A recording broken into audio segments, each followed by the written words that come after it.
Suicide note काफी कुछ कह रहा है, क्योंकि इसमें वो सीधे सीधे आनंद गिरी को, अपने एक वक्त के शिष्य को, जिसे वो शिष्य मानते थे, यही वो शख्स है जिसकी तस्वीर आप मेरे साथ देख रहे हैं, क्योंकि आनंद गिरी पर उन्होंने गंभीर इल्जाम लगाए हैं।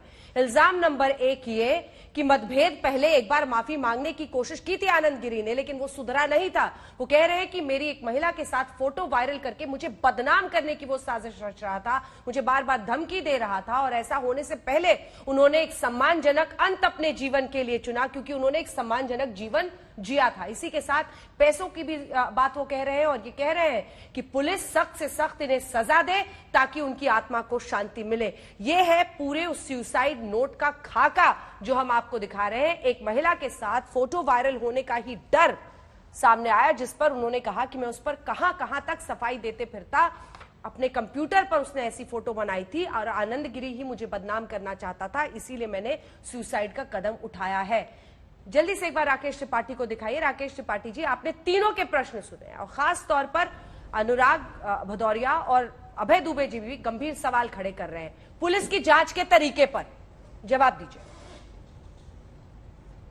देखिए, शंकराचार्य ओंकारानंद जी ने, पूज्य स्वामी जी ने जो सवाल खड़े किए हैं, या और अन्य पूज्य साधु संत जो भी उनके मन में संदेह है, मैं उसका बहुत आदर करता हूं, क्योंकि सब इस समय इससे अचानक हुए घटनाक्रम से पीड़ित हैं, दुखी हैं, और निश्चित तौर पर ऐसे मन में तमाम सारे सवाल उठना लाजमी है। लेकिन जिस प्रकार की भाषा का प्रयोग अभय दुबे जी कर रहे थे, ये राजनीतिक विषय नहीं है। हम रोज राजनीतिक विषयों पर तू मैं करते हैं, पक्ष विपक्ष रखते हैं, एक दूसरे की आलोचना करते हैं, लेकिन अधर्मी सत्ता जैसे शब्द बार बार प्रयोग करके अभय दुबे जी जिस तरह से बार बार सरकार को घेरने के लिए ये मुद्दे का इस्तेमाल कर रहे हैं, मैं मानता हूँ ये सरकार को घेरने के लिए कोई मुद्दा नहीं है। एक बड़ा नुकसान हुआ है पूरे समाज का। ये भारतीय जनता पार्टी का नुकसान नहीं है, ये उत्तर प्रदेश की सत्ता सरकार का नुकसान नहीं है, ये पूरे समाज का नुकसान है। और पूरे समाज के हुए इस नुकसान पर इस प्रकार से राजनीतिक रोटी सेक करके अगर आप कोई नफा नुकसान की बात करेंगे, मैं मानता हूं यह बहुत दुर्भाग्यपूर्ण होगा, बहुत दुखद होगा। आज उनके गोलोक गमन से हम सब पीड़ित हैं, आहत हैं, और ऐसे समय में इस प्रकार की राजनीतिक मैं नहीं जाना चाहता हूं। मैं इतनी बात के लिए आश्वस्त फिर करूंगा आपके दर्शकों को भी। लेकिन होता क्या है ना राकेश जी, एक सेकंड, दोनों बोलना चाह रहे हैं। देखिए, अभय दुबे जी के सवाल हो या अनुराग जी के सवाल हो, देखिए मामला क्या है ना कि जो शुरुआती वक्त होता है इन्वेस्टिगेशन का, वो बहुत अहम होता है। वही बाद में आप इधर उधर की बातें होती रहती है, लिपापोती होकर पूरा मामला रह जाता है। शुरुआती इन्वेस्टिगेशन पर अगर कुछ ऐसी बातें कही जा रही हैं तो उसको फैक्टर इन करने में कोई ऐसा नहीं है कि आपका अपमान हो जाएगा। मैं आपके पास लौट रही हूं, आप दोनों अभय जी आपके पास भी मैं आऊंगी, अनुराग जी आ रही हूँ। आनंद श्री विभूषित जगत गुरु श्री पंचानंद गिरी महाराज कामाख्या पीठाधीश्वर हमारे साथ जुड़ गए हैं। स्वामी जी, जिस तरह से जांच की दिशा आगे बढ़ रही है, क्या आप उससे आश्वस्त हैं? हम लोगों ने सुसाइड नोट भी जो पुलिस की तरफ से जारी किया है, उसकी भी जो बड़ी बातें थी वो बता दी हैं, बोले। देखिए, ऐसा है कि इसकी सीबीआई जांच होनी चाहिए। सबसे पहले बात यह है कि दरवाजा क्यों तोड़ा बगैर पुलिस बुलाए, क्योंकि अब ये क्या पता है कि दरवाजा अंदर से बंद था या खुला था। पुलिस आने से पहले ही उन्होंने बॉडी को नीचे उतार दिया। ये सुसाइड नहीं है, क्योंकि नरेंद्र गिरी महाराज के साथ हम लोगों ने बहुत समय गुजारा है। कुंभ में भी जब उनको कोविड हुआ, इलाहाबाद में, अभी अयोध्या में पूजा में हम सभी इकट्ठे थे। वो एक ऐसे बोल्ड संत थे जो लोगों को समझाते थे, 13 अखाड़ों की अध्यक्षता करते थे। सुसाइड तो सोच ही नहीं सकते। हमें महसूस हो रहा है आज भी कि हमारे बीच में नहीं है। यह हर हालत में हत्या है और दोषियों को सामने लाना चाहिए। उनकी हत्या हुई है, आत्महत्या वाला तो मामला है ही नहीं। यह बहुत बड़ी एक साजिश के तहत उनकी हत्या की गई है। इसकी जांच होनी चाहिए, जांच होके दोषियों पे कार्रवाई होनी चाहिए। अब इसका जवाब एक साथ ही आप दीजिएगा। पहले अभय दुबे जी और अनुराग जी भी बोल रहे हैं। अंजना जी, मैं बोलिए अनुराग जी, बोलिए जल्दी से। देखिए, हमने आपसे बोला कि भाई इसकी उच्च स्तरीय जांच होनी चाहिए, सिटिंग जज से होनी चाहिए। ये मैं नहीं कह रहा हूँ, संत समाज भी कह रहा है। देखिए, शंकराचार्य सरस्वती जी महाराज भी यही बात कर रहे हैं, यही बात पंचानंद गिरी जी कर रहे हैं, कामाख्या पीठाधीश। तो हम क्या गलत कह रहे हैं? जब संत समाज ये चाह रहा है कि ये उनकी इसकी उच्च स्तरीय इंक्वायरी हो, तो हम कह रहे हैं तो इसमें राजनीति कहां से आ गई?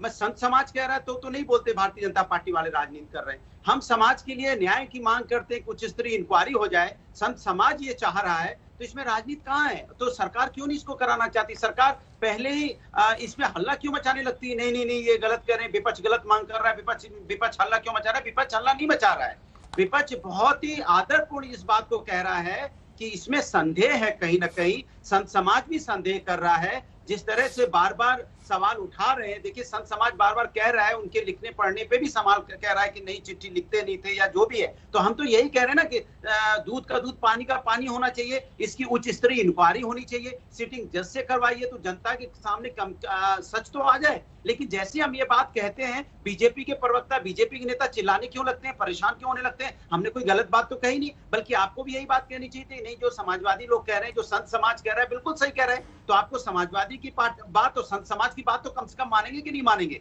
इसमें गलत कहाँ, ये मुझे बता दीजिए। अगर इस तरह की बात अगर उठाना गलत हो गया, संत समाज के साथ आवाज से आवाज मिलाना गलत है, तो इसके मतलब आप क्या चाहते हो? हम संत समाज के साथ खड़े नहीं हो, हम संत समाज के साथ खड़े। संत समाज अगर कह रहा है कि उच्च स्तरीय इंक्वायरी होनी चाहिए तो होनी चाहिए, हम भी चाहते हैं होनी चाहिए। तो आप ये कहते हैं राकेश जी एक साथ जवाब देंगे सभी की बातों का। अभय जी पहले बोल ले। अभय जी देखिए जना जी, बहुत सैद्धांतिक बातें मैंने की है। आप जानती हैं, जब भी आत्महत्या होती है या कोई लोग नियोजित रूप से हत्या फांसी के फंदे पर लटका कर करते हैं, तो साइंस ये कहता है कि जब फंदे पर कोई लटकाते हैं मिलकर, तो वो नॉट पीछे की तरफ से लगी हुई होती है।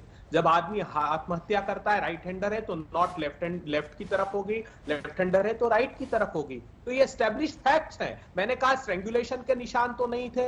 ये जांच की क्या पुलिस ने? उसके पहले आपने 306 का मुकदमा दर्ज कर दिया। अरे हैंडराइटिंग एक्सपर्ट के पास जब समूचा संत समाज कह रहा है, जो दिन रात साथ रहते हैं, वो कह रहे हैं कि महाराज इतना बड़ा पत्र लिखना तो दूर, वो सिर्फ हस्ताक्षर कर पाते थे, तो क्या इस बात की तस्दीक नहीं करानी चाहिए? इसका अर्थ है कि सरकार का प्रथम दृष्टिया, जैसे आप कह रहे हैं, हमें भी प्रतीत होता है कि सरकार का इंटेंशन मेला फाइड है। अरे समूचा संत समाज, समूचा आध्यात्मिक जगत, समूचा राजनीतिक दल साथ है। आप निष्पक्ष जांच कराइए, सिर्फ यही मांग हम करते हैं। तो आप कहते हैं राजनीति से प्रेरित है, तो कब करेंगे बताइए? 2019 में आशीष गिरी जी महाराज के साथ जो हुआ, उसी समय अगर आप जागृत हो जाते। 2 चिट्ठियां लिखी गई इस विवाद को लेकर।